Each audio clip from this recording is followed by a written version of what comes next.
Hello, my name is Rhiannon Cowan and welcome to this presentation on modelling talent development of alpine skiers. I am a PhD student within the University of Utah's Department of Health, Kinesiology and Recreation. This project was in collaboration with researchers at the University of Brighton and staff at the US Ski and Snowboard Organisation. I would like to thank all of the affiliated authors and numerous research assistants for their contributions to the project. Traditional opinions of talent development often lean toward one of the two dominant developmental theories, specialization or diversification. Ski racing represents an interesting domain given the sport's unique demands and constraints. These factors can make the developmental pathway to expertise less definitive. The typical approach to analyzing developmental pathways has been repeated measures ANOVA, which has many limitations. Seminal work by Hodges and colleagues looked at practice hours and performance markers of triathletes.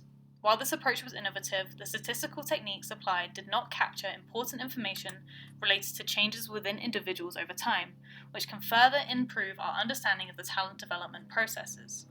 Therefore, our aim was to demonstrate the utility of linear mixed effects models to provide additional information on group average trends and individual practice and performance changes over time in a sample of sub-elite adolescent ski racers. We predicted that practice hours would increase and performance ranking improve over time, and that better performance was associated with greater hours of practice. We also predicted that engaging in practice, competition, and non-ski training at an earlier age would report more practice hours and demonstrate superior ranking.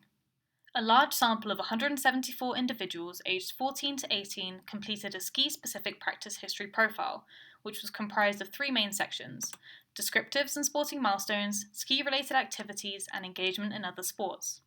We also used national points as a marker of performance. Some of these descriptives are highlighted in the table to the right. Here you can see that on average, a sub-elite alpine ski racer is engaging in nearly 500 hours per year of total ski practice, with a large proportion of these hours being in competition and group practice. These ski racers also engage in an average of 340 hours in other sport activity per year. Supporting our initial hypotheses, we found that technical performance generally improved over time, but the rate of improvement was dependent on an individual's age, with younger skiers progressing at a faster rate. We typically saw that older individuals tended to have lower intercepts and shallower trajectories across analysis. Figures show that practice hours also increased over time, with hours of practice generally increasing non-linearly, with a greater rate of increased hours in later years.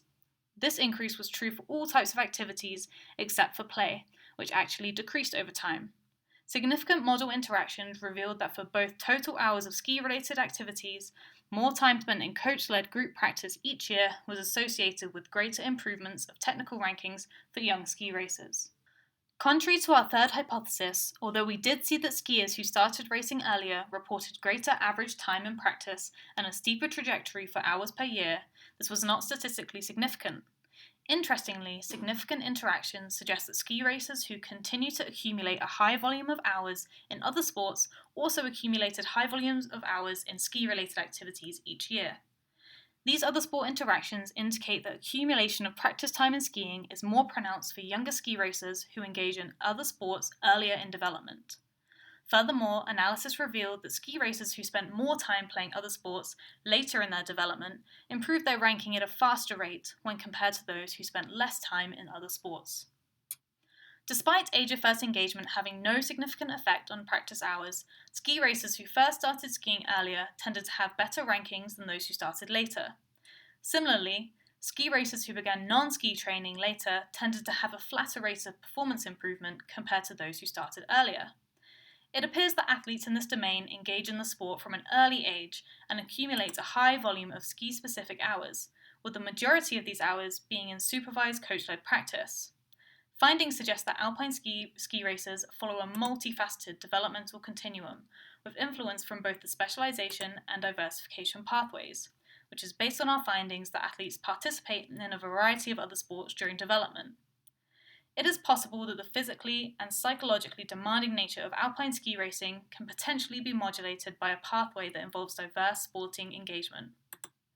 Overall, this data highlights the value of using mixed effects regression to model developmental trajectories over time across various professional domains. Thank you for watching this presentation, and for more information, please contact me at rhiannon.cowan@utah.edu. and check out our other ski-related presentations at the NASPSPA 2020 conference.